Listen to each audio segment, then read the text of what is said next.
Hello, Hopwood. Hello, Englewood.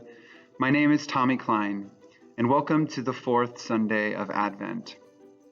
This week, we have all 4 Advent candles lit behind me, and I would like to spend just a few moments meditating on the theme for this week, which is Christmas. Yes, Christmas, the most long-awaited, most anticipated time of the year, where we can all look forward to presents. Or at least presents for those of you who have been nice this year. For those who have been naughty, a lump of coal awaits you in your stocking. You see, this is how Santa Claus operates. To those who behave, a reward is given, and to those who misbehave, well, they get a lump of coal. So this year, as we reflect on the meaning of Christmas, I'd like to invite you into a bit of an unusual way of framing this. I'd like to invite you to reflect on our ethical behavior and what the source of our ethical behavior is. Does our ethical response come from the view of Santa Claus? Do we behave so that we might receive?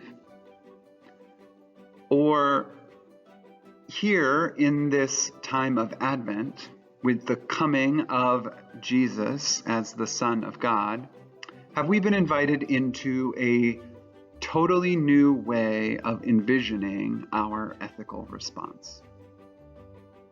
You see, this view of the Santa Claus way of behaving, we see this absolutely everywhere. This doing in order to receive. So I work in order to receive a paycheck, or withholding in order to avoid a punishment.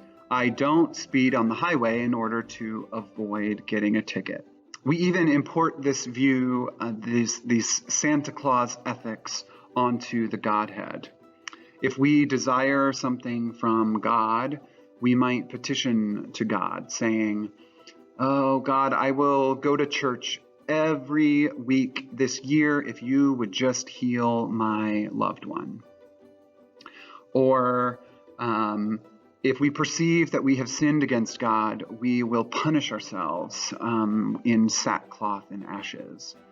In this view of God, this Santa Claus view of God, God actually has to be coaxed into liking us. This view of God, that God has a contract with us, is actually as old as religion itself, and it still persists to this very day.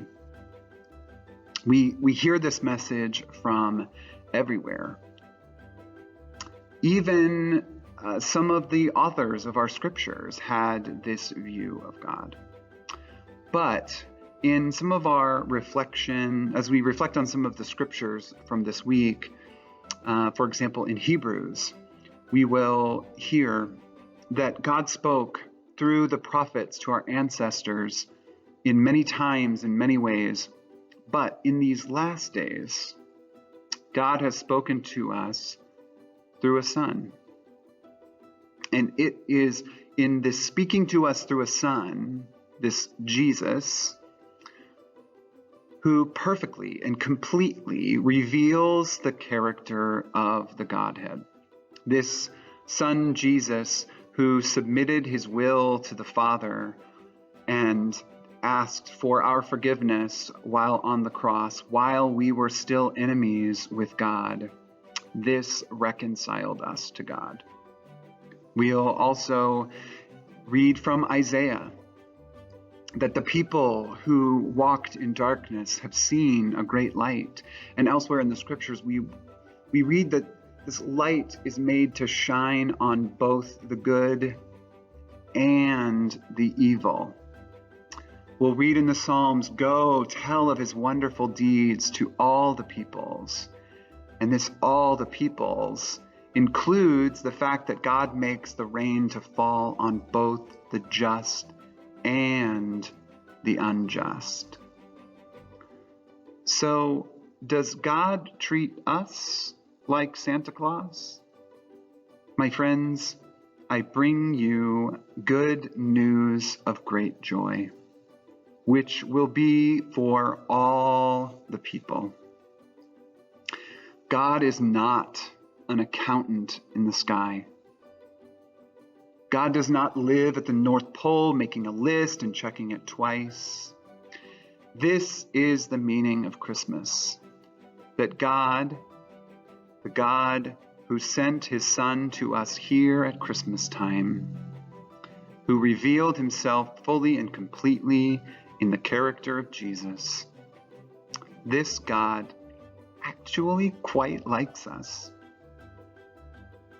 So I'd like to propose that our ethical behavior comes not from fear of punishment, like hell or coal in a stocking, nor from want of a reward, like heaven or a present under a Christmas tree.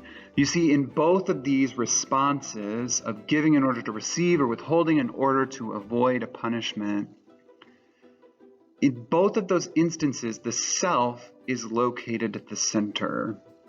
I'd like to propose that the source of our ethical behavior actually comes from a grateful response to the recognition that God would die to be in a relationship with us, even death on a cross, and that a true Christian ethic comes from imitating the ethics of God, and that we who recognize that we are in an everlasting covenant, not a contract, but a covenantal relationship with God, are free to respond likewise with a penitent heart, recognizing that our mistaken view of God as Santa Claus has to die, and that we are free to respond with joy.